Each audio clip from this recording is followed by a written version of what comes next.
Next story I wanted to talk about is about a guy named Shane Vaughn. This is him on screen. He claims to have come up with the Antichrist. He had some real interesting stuff to say recently. I'll give you a spoiler. He believes the precursor to the Antichrist is COVID-19, and he has some really weird justifications for that belief.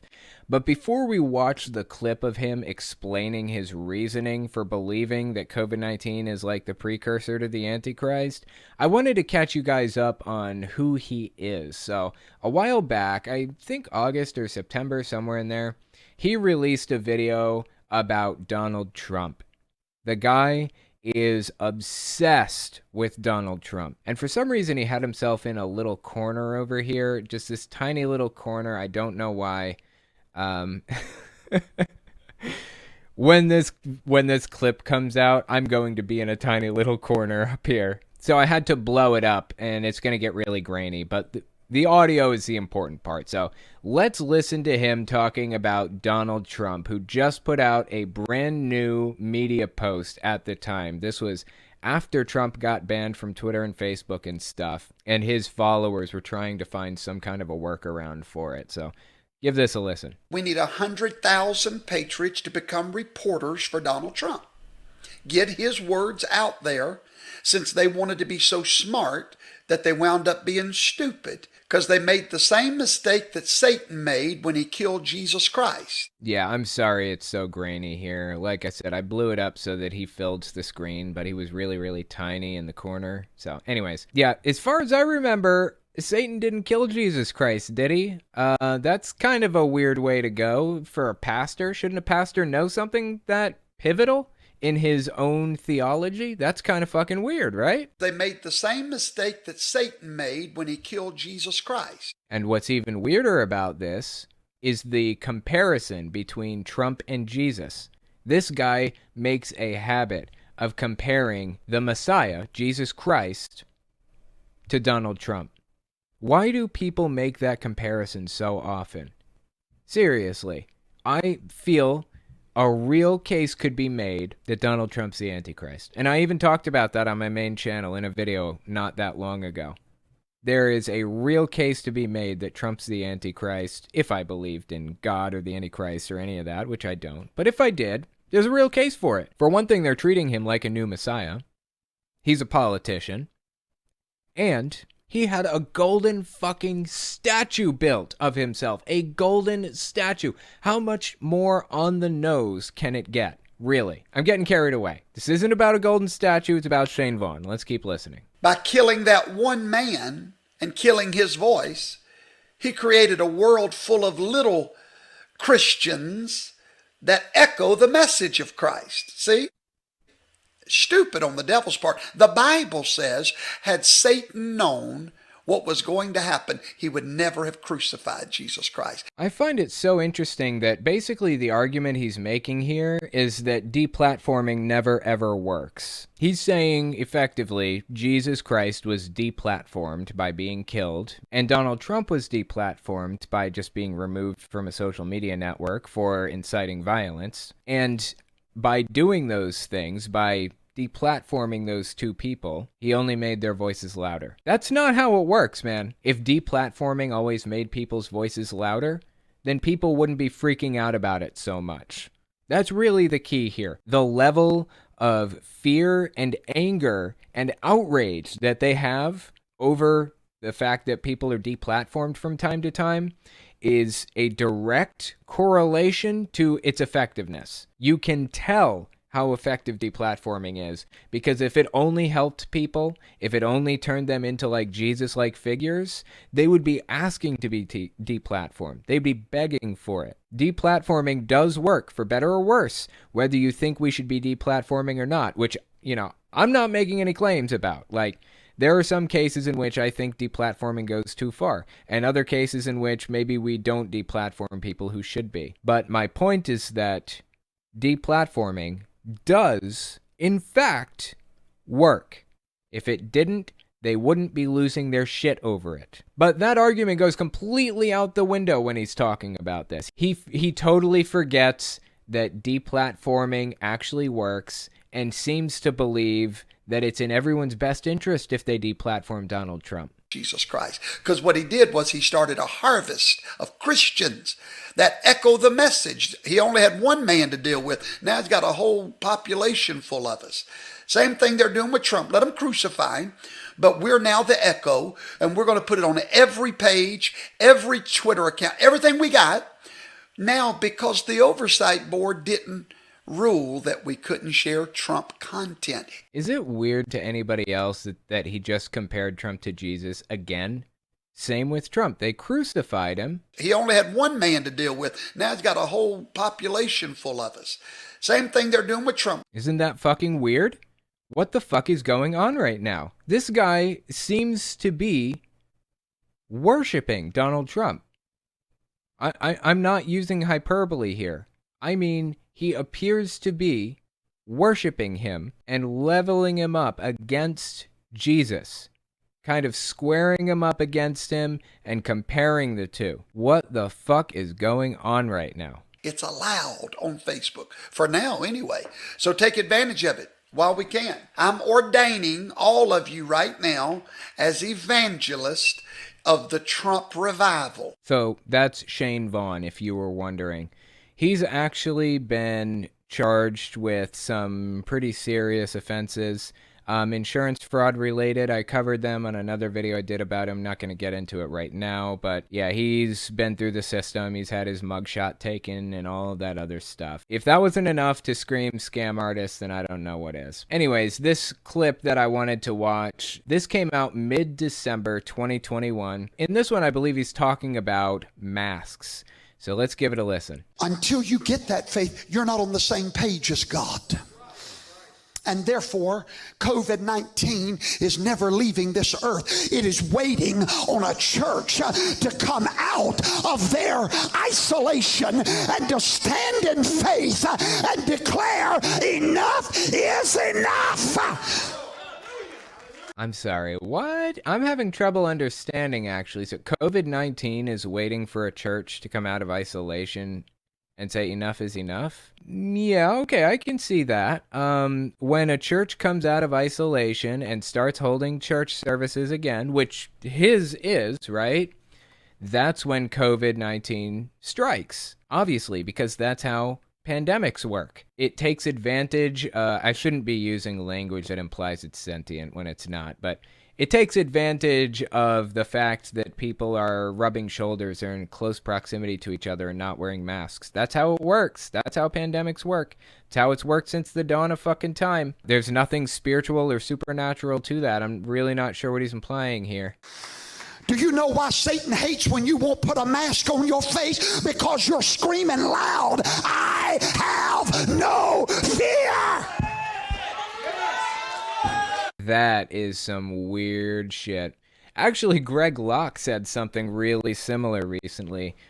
He straight up banned masks from being in his church or on his property. You are not allowed to wear masks on his property because they don't want you to live in fear. They don't live in fear, and they refuse to let anybody on their campus or whatever that lives in fear. I saw a Twitter post not long ago in response to that thing that Greg Locke posted about not wearing masks because they don't want to live in fear. The tweet, I don't know who sent the tweet, but it basically said, does that mean you're not going to bring guns to church either? I mean, you're not living in fear, right? There's no reason to have guns if you don't live in fear. When you realize that their whole bit isn't based on principle, it's all based on owning the libs, hurting the other, and us versus them mentality, every decision they make from that point forward makes sense. They don't have principles. It's not about not living in fear for these people. They do not care. What they care about is owning the libs. If they really cared about not living in fear, they would get rid of every gun that they own. It doesn't matter. It's not about that. It's not about principle. It's about owning the libs. It's about hating the other. That's it. When you've got a mask up church trying to lay hands on somebody for healing, you've walked into the biggest lie you've ever seen.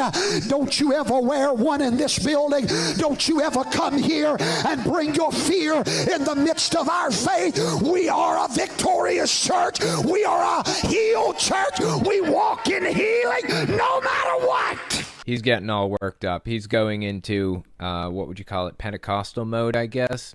He's trying to get people revved up like Pentecostal preachers tend to do. But notice, once again, he calls it back to not living in fear and outright bans masks from the church building or from church property. Not just saying we don't want to wear masks, but you're not allowed to wear a mask either. To own the libs, to hurt the other. Where in reality, the only people they're hurting are themselves. They're really not hurting me very much. I don't even live in the area. I really don't give a shit, aside from the fact that people in this church are at higher risk of dying because of the words that are coming out of this guy's mouth right now. That's fucking sad to me. I don't want anybody to die. I don't want anybody dead. I don't wish death on anybody. But this guy is determined to make it happen to his own congregation. Let's keep listening. God said, I want you to lift your voice and call my people around the world to come out of hiding, to come out of fear, and to get on the same page as me. And COVID-19 will leave this earth from the power of the church. Well, there's another clip from this same sermon. Again, this is mid-December 2021. Give this one a listen and see what he has to say. How many knows Yeshua cannot return till Elijah comes? Yeshua. So he's talking about Jesus, basically. Yeshua was Jesus' name in the Bible. That's who he's talking about. He's saying Jesus can't come back until Elijah comes. I'm not actually familiar with this specific doctrine. Is this like a traditional Christian doctrine, or is this specific to his like sect of Christianity? I'm not sure. How many knows Yeshua cannot return till Elijah comes? You're going to miss this if you don't follow this close. I'm listening, buddy. I'm here. I'm here for it. Lay it on me. God spoke to me yesterday in my office and said, just as the spirit of Elijah must come before Christ comes, the spirit of the Antichrist must come before the Antichrist comes. Wow, that's super interesting. So let me just pause there for a second. We're getting on to something really important here. So he's saying just as the spirit of Elijah has to come before Jesus comes, the spirit of the Antichrist has to come before the Antichrist comes. That's really, really weird. I've never heard that doctrine. I have no idea what he's talking about. This is like news to me. I think he's just pulling things right out of his ass right now. None of this seems to be biblically based. We could probably tell that by the fact that he said God was talking to him in his office a minute ago. I mean, it should be pretty obvious to everybody that he's pulling this out of his ass when he starts the sentence like that. Let's keep listening. Christ comes. The spirit of the Antichrist must come before the Antichrist comes. And COVID-19 is the spirit of the Antichrist. That's really weird because, for one thing, COVID-19 isn't a spirit at all. It's not an entity or whatever the hell you want to call it. It's a physical object that moves from person to person, a virus, a real, tangible, arguably living thing that you can see under a microscope. How is it that COVID-19 is the spirit of anything? Additionally, it doesn't have a brain. It doesn't have thoughts that come with it. It doesn't premeditate. It doesn't plan. Isn't the Antichrist like a premeditating, planning creature that like comes in and wrecks stuff that it touches or whatever? How could COVID-19 possibly be the spirit of the Antichrist? Antichrist come, and COVID-19 is the spirit of the Antichrist. God spoke to me and said, COVID-19 is the spirit, not the Antichrist. It is the forerunner of the Antichrist. What does that even mean? Seriously, I'm struggling to understand here. I really want to get it. I really want to connect here, but Even the theology, the doctrine is not adding up. It's not making any sense to me at all. I didn't understand what he meant, but he said, just like I send Elijah to test the people before I return, I've sent COVID-19 to test the people for the Antichrist. Why would God be testing people for the Antichrist? Why would he send the spirit of the Antichrist? I was under the impression that the Antichrist was going to come in and Satan was going to come in behind it, and the Antichrist is somehow related to Satan, and Satan was going to fight a war against God. And interestingly enough, the war isn't even guaranteed to go in God's favor, but people just kind of ignore that shit. What is God doing sending the spirit of the Antichrist to humanity? It's like they're alleging that God is sending an enemy behind enemy lines. What is happening here? This is fucking bizarre. This guy is just making up doctrine on the spot with nothing to back it up.